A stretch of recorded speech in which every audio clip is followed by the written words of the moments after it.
What's up, comrades? Welcome to this week's episode of Red Library, a political education podcast for today's left.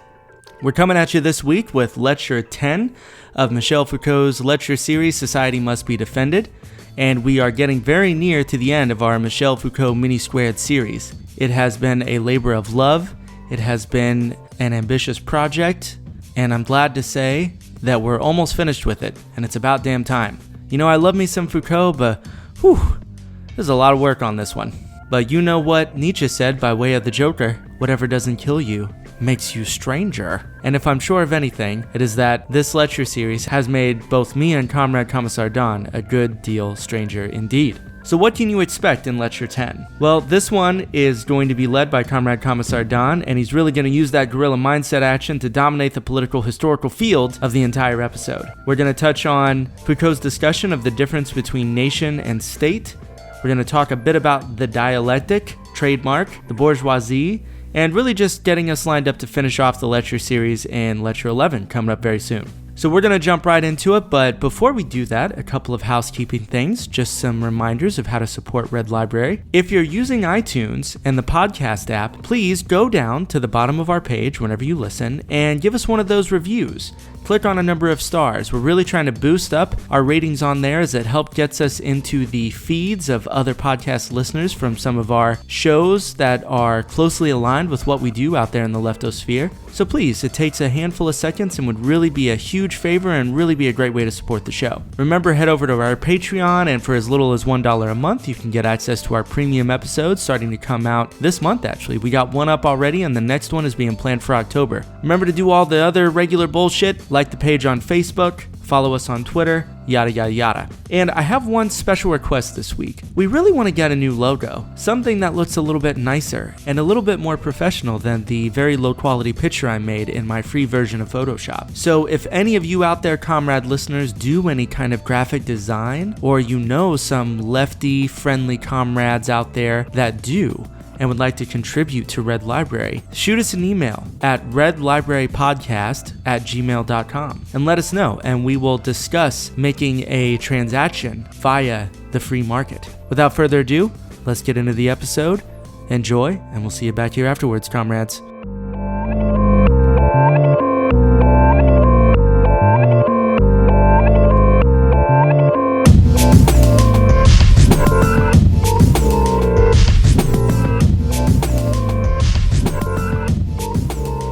Hey, y'all. Oh, what's going on? Hey, how are you? Sorry, I just wanted to be the first one. That first was voice awesome. On here. So. I really like it. Who are you? I'm Comrade Commissar Don. Who are you? Comrade Adam. All right. At least as far as I know. And what are we talking about? Damn. All right. I like this. This is just pure guerrilla mindset all of a sudden in lecture number 10. We're doing lecture number 10 of Society Must Be Defended. You are taking the reins. You're in the saddle. So to speak, yeah. So before we jump in, I feel like this chapter definitely makes frequent use of the distinction between both nation and state, and I think I wanted to cover that real quick before sounds good. We jump in. So if you had to tell let me crack open my Four Loko here. Oh yeah, Four Loko time. So real quick, if you had to define the difference between nation and state, what is it? Or very briefly, very quickly. I still see nation as actually being something not bound within a territory, maybe actually focused on distinctions between language or religion, like cultural practices, things like that. And a state is still more of like a legal, administrative kind of apparatus that would be defined by clear boundaries and I guess like certain legal codes and practices. Right. Yeah, the easiest way to maybe think of them as nation is this loose collection of people that share maybe a language, partially a culture or something like that. Yeah, like Juggalos. And I'm not going to touch that. And you coward. And the state being the administrative apparatus. Yeah. So he will talk a lot about the nation in the first half of the chapter and state in the second half of the chapter. Yeah. And just occasionally I might mix those terms up because I'm used to using them fairly interchangeably. But yeah, those are, there's definitely. I think most people do use them kind of interchangeably. Yeah, right? yeah, exactly. So occasionally I might mix up, but those are a distinction that I think he is pretty careful, at least generally careful, to use them separately. All right, that sounds good. Yeah, there's some stuff on the dialectic at the end I wanted to focus on specifically if we have time. But yeah, I mean, where do you want to start? Sounds good. So he says that starting from the revolution onward, the approach to history that uses violence and conflict as its like primary interpretive lens begins to like wane. Mm-hmm.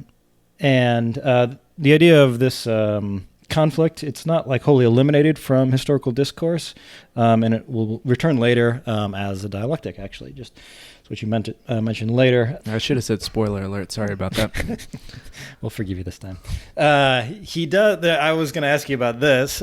He does mention that this adoption of the dialectic is an internal dialecticalization or a self-dialecticalization, and not an adoption of it from philosophy. Does that mean anything to you? So what did I you was mean by listening to you say that, and literally it was like the TV signal went out, and it was like Da Vinci's Man, and it was just boo. I don't fucking know. Okay. I mean, I guess we'll have to get to the specific quotes, because I remember just like, what? You what, mate? Yeah. This is on 216. Actually, let me find the exact one. Oh yeah, I got you. Okay. You want me to read it? Yeah, go for it if you want. Yeah. I think that what occurred was something like an internal dialectalization, a self-dialectalization of historical discourse, and that there is an obvious connection between this and its embourgeoisement. Yes, exactly. So, okay. The only thing I can think of what he means is that this was not like, it wasn't something that was intentionally done. It was just this dialectic happens, but it's in a sense, I don't know, accidental or incidental or something like that, which to me is strange, because I had always assumed that the dialectic functions generally in that way already, that it was very rarely intentionally like the dialectic doesn't only function by people recognizing that there's a dialectic and entering into it. It just kind of functions. And so I felt like it was a little bit anyway, I actually don't think that this is that important to the chapter, so we don't have to spend too much time on it, but I was kind of confused by what he was trying to say there. Well, I will say the sentence before that maybe does have some kind of insight into it, where he says, I do not think that this inversion of the problem of war within the discourse of history is an effect of its transplantation, or, so to speak, of the fact that a dialectical philosophy took control. So maybe what we can sort of reference or think about is the idea that once you start talking about a problem of war, there's a connection between the idea of like dialectic and like struggle or warfare or some sort of like conflict. I mean, which would make sense to me. I mean, that is sort of an inherent kind of understanding of what dialectic means, I guess. Okay. I don't know. I mean, maybe we'll have to come back to that. Gotcha. And when he uses embourgeoisement, so I understood that as essentially like that's related to the dialectic, because in a sense the next group that takes up the discourse that we'll see is going to be the bourgeoisie.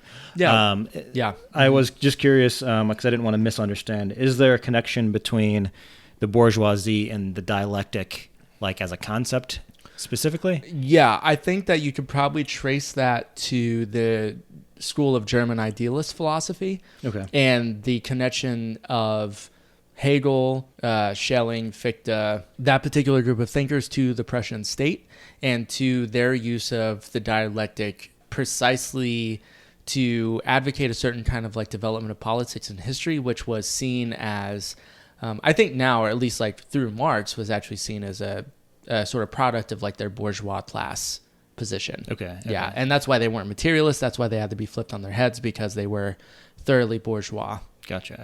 Okay. That's my best guess. I mean, that could be wrong, but yeah, that's good. Thank you. Yeah. So as hinted at, it will be after this history of Boulainvilliers that he goes through. The next part of this historical discourse that he wants to trace will be its adoption by the bourgeoisie. Mm-hmm. Originally, it was a tool for the monarchy first, and later the nobility. Yeah. And then it sort of comes into the control of, the third estate that he will say. So Yeah, I get this picture of the Oprah gif where it's like, you get a dialectic, you get a dialectic, everybody gets a dialectic. Okay. We can add the sound effect in there. Fuck yeah, we are. Yeah, we've really upped our production game here. I mean, we're gonna have all sorts of air horns and like Oprah sound clips. Anyway, yeah. Don't mind me. Just keep doing your notes. Okay. So previously this new form of discourse, which is created by the third estate, will redefine nation once again. Right. Originally, the monarchy argues that the nation is synonymous with the throne, that his rule essentially binds people into a coherent whole. The nobles will argue that the nation is a group of people forged through war and conflict. However, the bourgeoisie will say that the nation, and he quotes, is it Sayes? I don't know how to pronounce that person's What page name. on? 218. It's S-I-E-Y-E with an accent, S. CAAs? CAAs? Okay, anyway. CAAs, yeah. That's kind of the example that he uses. CAAs will say that the nation is both a set of laws with a legislature, and second, a set of functions and apparatuses that underlie them, such as agriculture, industry, the army, the church, for example. Do you mind? I just want to reference one thing really quick since we're talking about the state. Is that okay? Yeah. So on 216, I will say one thing that struck me that kind of grounds why we're going to go into this discussion is that we're trying to discuss or understand the role of war within historical discourse and how Foucault sees it as sort of retreating into a negative role, and that it's no longer to constitute history but to protect and preserve society. War is no longer a condition of existence for society and political relations, but the precondition for its survival in its political relations. And then he basically says we see the idea of internal war that defends society against threats born of and in its own body. And so this is where you see we go from like historical to biological, from constituent to medical. Yes. Okay. So, and I guess that's also where society must be defended, kind of like why that is the title. Exactly. Okay. Sorry. Anyway, I felt that was like no. That's good. I'm glad you brought that up. Yeah, because I got you, son. Yeah, because that's the most important part of this is tracing how this analogy of warfare and violence, is kind of threaded throughout history to some degree. So this new definition of nation, with its two parts, a set of laws and legislature, and the second, the apparatuses and functions. The apparatuses and functions do not create the nation or the state itself. It's just a necessary condition for it. It's like if those things are the things that ensure a group of people continue to exist for a long period of time, without them, a nation, or actually, I think you would say a state, could not exist. Yeah. So they're necessary, but they're not sufficient. It doesn't become a... let me see if that would be a nation or state. I was just going to ask that question. Which one are we talking about? Which one is it?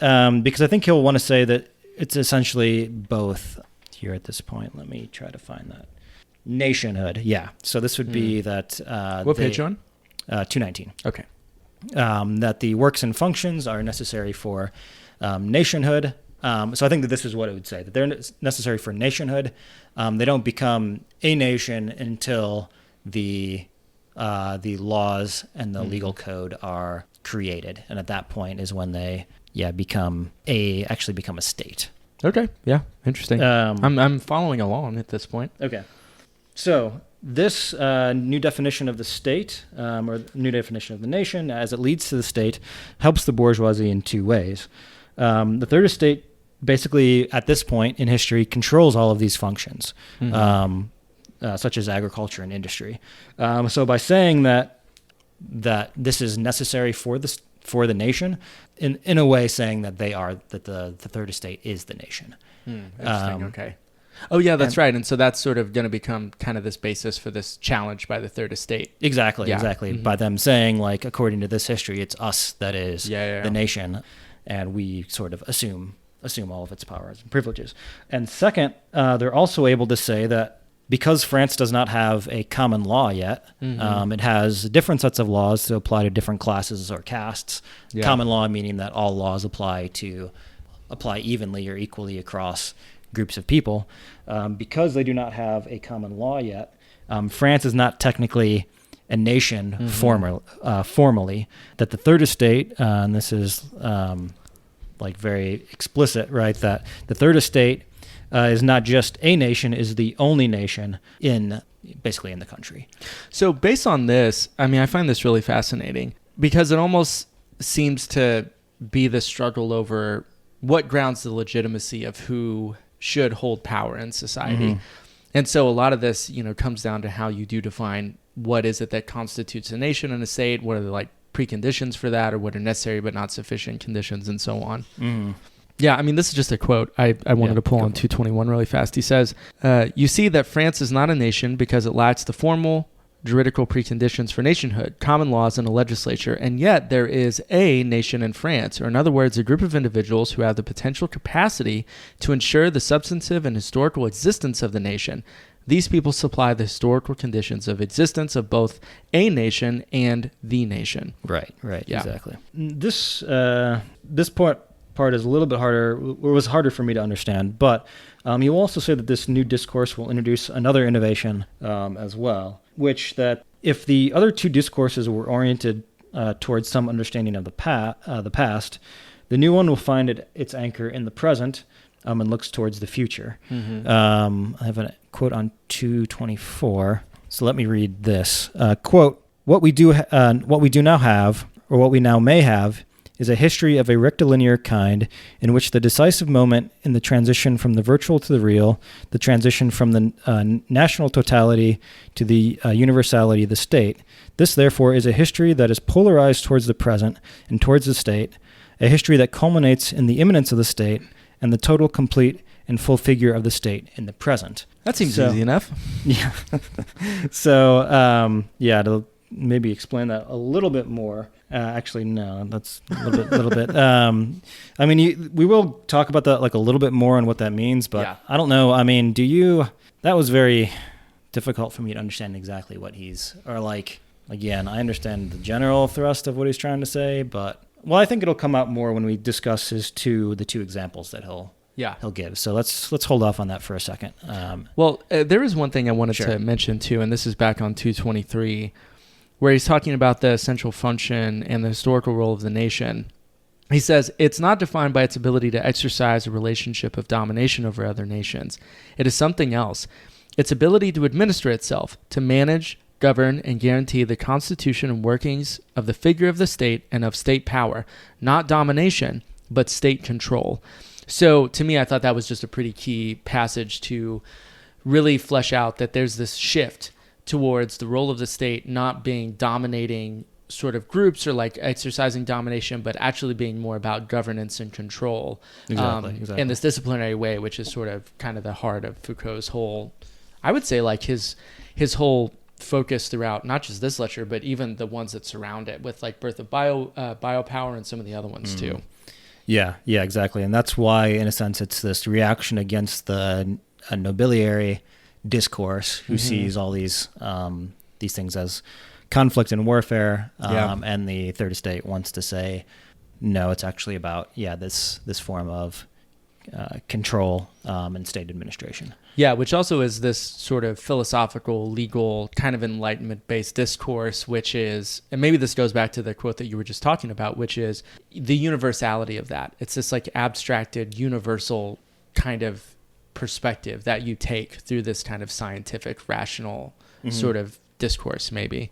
Yeah. And actually, let me read another quote on 223 that I think is good. Quote, what characterizes the nation is not a horizontal relationship with other groups, such as other nations, hostile or enemy nations, or the nations with which it is juxtaposed. What does characterize the nation is, in contrast, a vertical relationship between a body of individuals who are capable of constituting a state and the actual existence of the state itself. Yeah. This is actually at the end of that paragraph. He says, the nation is therefore no longer a partner in barbarous and warlike relations of domination.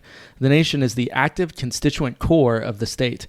The nation is the state, or at least an outline of the state. Is the state insofar as it is being born, is being shaped, and is finding its historical conditions of existence in a group of individuals. So to me, that was sort of an interesting passage for the relationship between the two. Exactly. Yeah.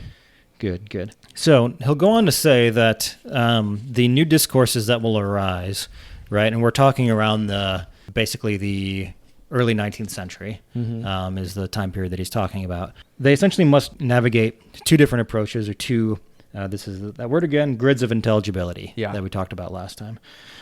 So the first grid that they'll have to navigate is the first and older grid, which is sort of asks the question that is the present an age of forgetfulness, and the past wars and conflicts, and do the past wars and conflicts need to be uncovered and remembered? Or the new grid, which would see the present as the fullest moment and the culmination of a universality which breaks into the real. That essentially this view would see that far from being an age of forgetfulness is in an age in which the truth is most revealed. And he's going to then talk about basically that though the first, this looking towards the past and seeing the present as an age of forgetfulness, will be the aristocratic view, and the second, which sees the present as like sort of the fullness of time or something like that, is bourgeois. That any historian of this period, in a sense, needs to deal with both of them and navigate both of them. And he'll use two examples. Again, two more people whose names I have no idea how to pronounce, but Montlosier and Augustin. Oh yeah, Theory. Augustin Theory. That sounds more French to me. That is, yeah. That has a nice French flair to it. We'll go with that. Apologies to all our comrade French listeners.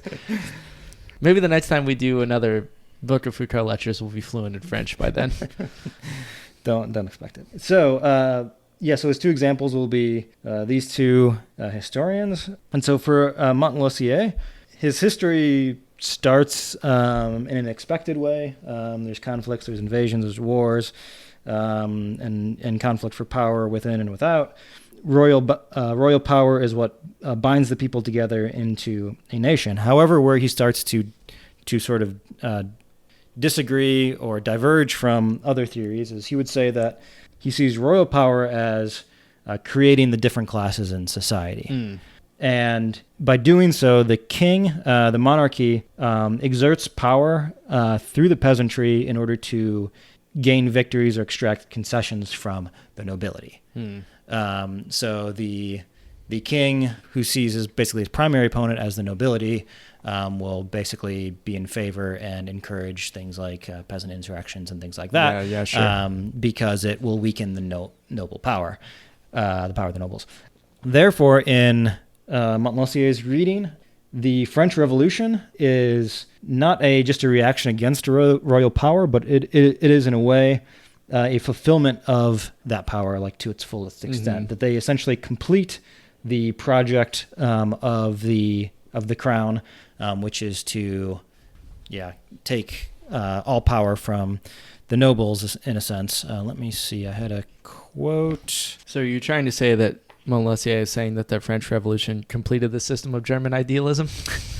Well, what he does want to say is on 232 is the king may well have been decapitated during the scene on 21 January 1793.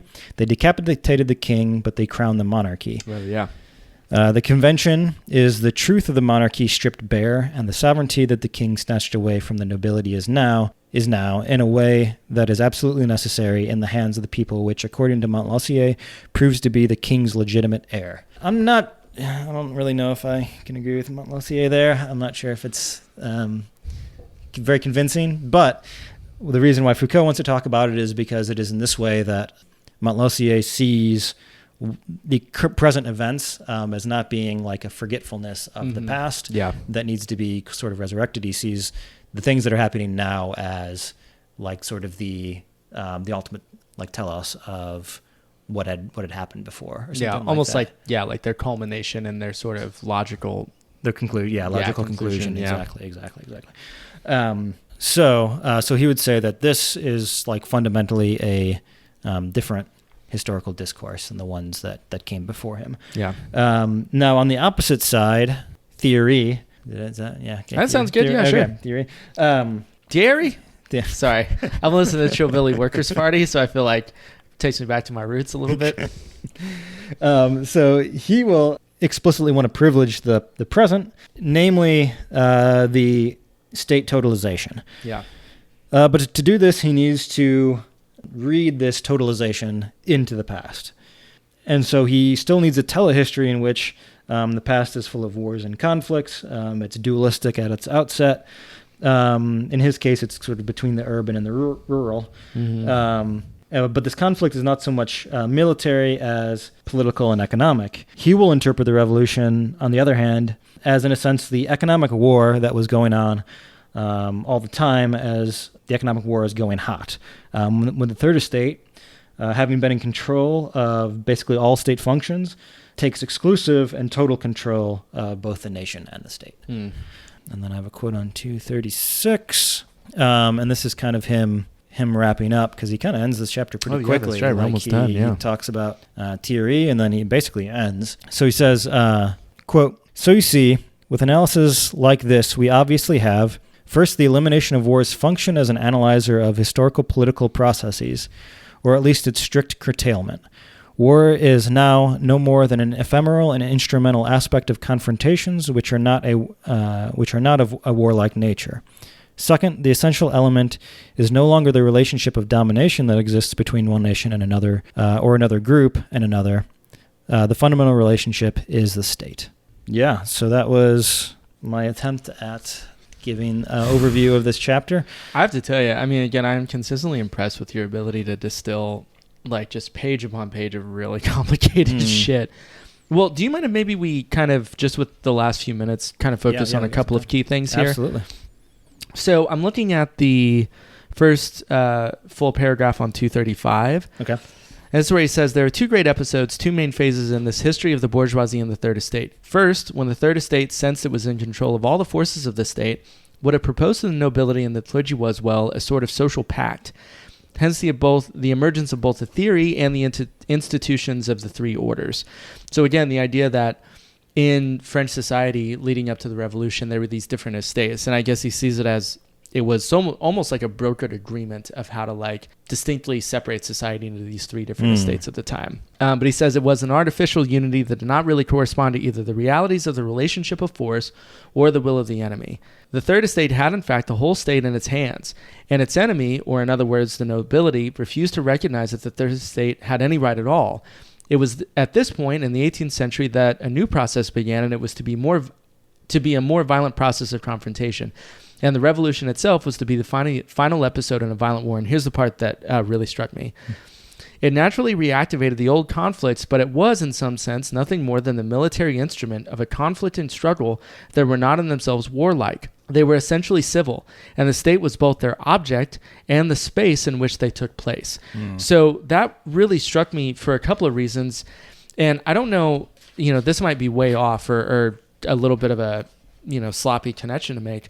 But this actually reminded me of someone I've mentioned on prior episodes, which is the Marxist theorist of the state, Nikos Poulantzas. Okay. And his whole discussion about what the state is that it isn't necessarily like this brute instrument that can be just wielded by like a particular class. That the state is almost this constellation of particular forces and battles at any given time. So basically, let's say whenever you look at the New Deal, like in the States, the New Deal isn't necessarily something that is just solely the product of one particular class in power that is wielding the state to, let's say, recover after the Great Depression, blah, blah, blah. Like it would actually have you look at the state is actually very similar to the sort of Foucauldian description of this, that the state is always kind of this particular set of power relations between different groups in society. So to me, it just struck me as interesting, like how much, I'm wondering how much actually Poulantzas was sort of in dialogue with what Foucault is trying to drive at here with his discussion of the state. And it's just an interesting connection to me, and it keeps reminding me, like, I want us to read some of these debates around like Marxist state theory of like Poulantzas and Ralph Miliband and stuff at some point. But yeah, I don't know. I wasn't sure if there was anything in that passage in particular that really jumped out to you or not. Yeah, no, actually the one that you read was exactly the one that I highlighted. So okay, cool. Now there is through part of this, I think particularly in Thierry's discussion, there's this idea that the state becomes universalist. Yeah. I didn't quite understand his use of the word, like, because he even asks on 234, why is it, this is sort of a fundamental question, why is it that only one of these two parties can be the agent of universality? And later, and his analysis therefore consists in tracing the origins of a process that was dualistic when it began, but both monist and universalist when it ended. How do you understand him using universalist in this context? Because I didn't quite understand what he was trying to get at by using that word. I'm almost reminded of the idea that whenever you encounter discussions about like universal truth, with a capital T, that I actually do think the way that we encounter this now stems from Foucault's kind of analysis of this in a lot of ways. But it's that it's always the universal for one particular group who usually exercise some sort of like domination or hegemony in a particular way. So the typical way I think you encounter this now is that the notions of science and truth are specifically ones created by white Western European colonialists. So I do wonder if this is kind of a form of this. This was like written this was given in 76. So, I do think these critiques were starting to really gain a lot of traction at the time. So I do wonder if that's kind of what he's trying to get at here, is that the universalism of the state is one that is a universal of like a very particular group who has somehow won out in these different struggles historically. Okay. Yeah, that's one reading on it. What do you make of that? Yeah, I guess that's the only way that I could conceive of it was essentially that it becomes the state in a sense functions, I guess, equally across the entire nation or something like that, and in that way becomes like a universal totality. Well, let's actually step back from that, because he makes an earlier distinction, maybe this is Montpensier, but he basically says that the nation functions on the level of totality, but the state functions on the level of universality. And so to me, whenever I think about that, like the nation makes a lot more sense to say that, a people, let's say if we define nation as like a people, right? And some dispersed kind of idea. That the idea of a totality is something that would sort of, I guess, like draw them all together in a particular way, but it wouldn't have this sort of like universal, like able to be applied across all instances. So, this is, I don't know, this is a tricky sort of distinction to me. But whenever I think about universal, it's almost like a deductive sort of a thing, right? It's like there's this universal principle, this applies in all situations. But a totality, I don't have those same connotations. It's more of like, oh, well, you have to look at everything together at the same time. Okay. Well, now I'm even more confused, I'll be honest with you. Mission accomplished. Do you mind if I try to connect this up with like the very last couple of sentences? Yeah, absolutely. In terms of sort of the universal, whenever he starts to talk about the dialectic in this, what does he call it? Dialectalization of historical discourse. But at the very end, he says, history and philosophy begin to ask the same question. What is it in the present that is the agent of the universal? What is it in the present that is the truth of the universal? That is the question asked by history. It is also the question asked by philosophy. The dialectic is born. So, I guess to me, whenever I think about what is exactly does that mean, or what is the point of looking for that? I do see it as being a search for some sort of general principle or some sort of, whatever it is, the question or like the agent of the universal or the truth of the universal is the search for something that will like apply in all instances to some degree. So I feel like you're very skeptical. I see your critical mind working hard right now. No, it's just something I still have to, I feel like I have to take some time to crank it through my brain. So I don't know. Okay, so I feel like we're wrapping up for this one. So let me ask you this. We're almost done. We got one lecture left, and then we're going to do a wrap up, right? Yeah. Are we going to do those together? I don't know. Who gives a fuck? Okay. Anyway, but I guess my question is this. Considering we've read the vast majority of this book at this point, and with things like this, how much do you read these sorts of things and then really kind of wonder, okay, like, is this really something that I'm just not grasping or I'm not understanding versus this is just inherently ambiguous in Foucault's thought itself? Yeah, that could be. I was always assuming that I just wasn't understanding it, but it could definitely be just the ambiguity in his, in what he's trying to say. So I don't know. It's something I keep asking myself. Like, And I mean, I know that this is a pretty like bad faith criticism of a lot of like quote unquote cultural neo-Marxist postmodernists, unquote. But the idea that you write in this difficult language just for the sake of being difficult, or to sort of cloud like how maybe vague and ambiguous like your own analysis is. I'll say I feel like having read other of his some of his works, I actually get the impression that I actually feel like this is him trying to be clear.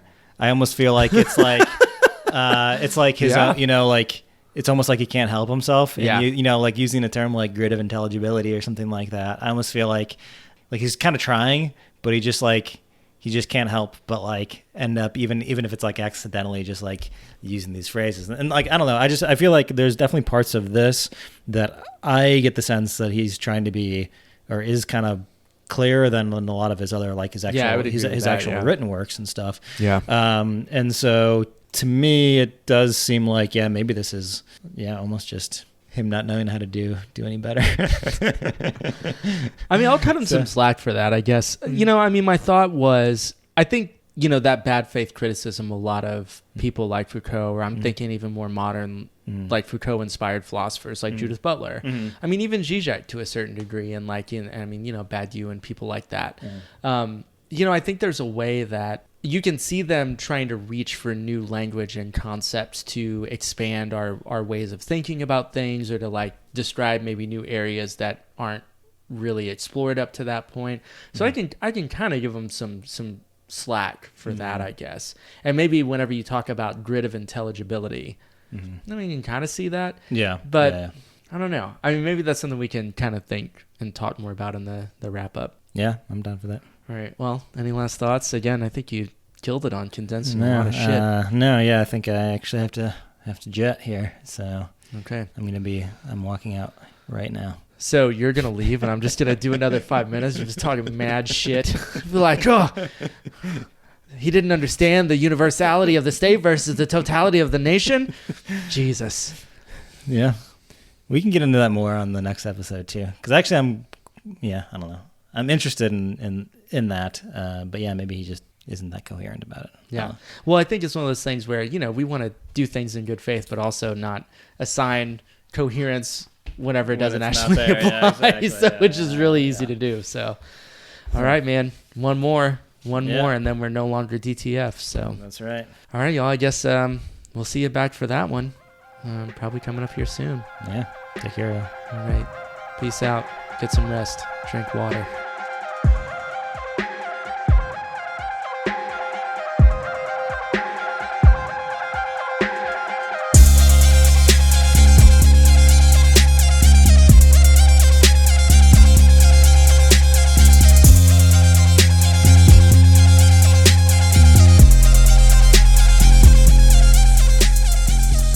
That's a wrap for Lecture 10 of Michel Foucault's lecture series, Society Must Be Defended. Thanks for tuning in this week and every week for more of Red Library's spicy content, shit-talking, jokes, theoretical analysis, historical excursions, theoretical deep dives, and everything else we do here on the show. So if you've stuck with us through 10 lectures of Michel Foucault's writing, his thinking, his historical analysis, his genealogies, if you will, well, number one, congratulations. I commend your zeal, your revolutionary spirit, your commitment to the cause of leftist podcasting, and we really think you're going to love the final lecture. And just as a little preview, we're going to be tying together all of the historical insights of the discourse of races, of nations, of states, of science, and how all of this coalesces into the massive violent destruction of both the Nazi regime and also the Soviet Union. It's going to get hella spicy, hella controversial, and Comrade Commissar Don and I are already chomping at the bit to get at that one for you. So until next time, until the next episode, the next installment of Red Library, remember, keep supporting the show. Subscribe if you're using the iTunes podcast app. Remember, please go down, take an extra couple of seconds, and click on one of those stars. Only takes a moment, and you'll be doing a great service to the revolution. I mean, that's a little exaggerated. I mean, there isn't necessarily like an active ongoing war of maneuver revolution happening right now, but every little act counts. Maybe it's sort of like the chaos theory idea of, the butterfly flaps its wings, and then on the other side of the world, Rome rises and falls. Maybe that's how it's going to work. Because I'm pretty sure when future generations, if they survive the climate apocalypse, look back on our time today, they're going to say it all started with that one click for that one stupid leftist podcast. Okay, y'all. Getting a little dramatic here, so let's wrap it up. But please do, remember, give us those reviews. It really helps a lot. Head over to Patreon, $1 a month, and you can get access to our premium episodes. And remember to keep liking the show on Facebook, following us on Twitter, and all that other good stuff. And until next time, keep the flame burning, keep searching for those lost futures, and we'll see you back here next time on Red Library. Peace.